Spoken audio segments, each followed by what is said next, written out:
तो देखा भैया गोपाल जी फोन कैले बा। फोन काहे कैले बा कारण बतावा तनी।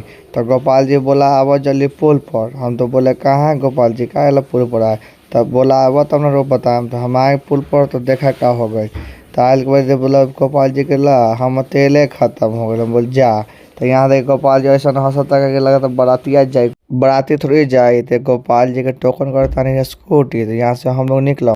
हाँ भैया हम लोग तो निकल गए बनी। तो यहाँ हम लोग का बोले तानी कुछ पता ना चलता। गोपाल जी के फिर दिखाए थे गोपाल जी देखा तारा हमारा के। तो गोपाल जी बोले तानी ले हाई कर तानी ले जल्दी जल्दी।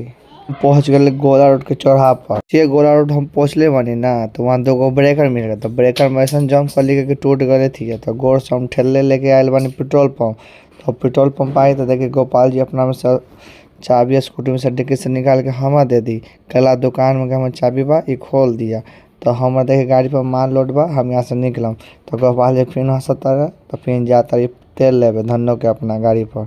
तो यहाँ देखे गोपाल जी हमारे से पहले ही आ गए। लाइक सब्सक्राइब कर दिया भैया लोग।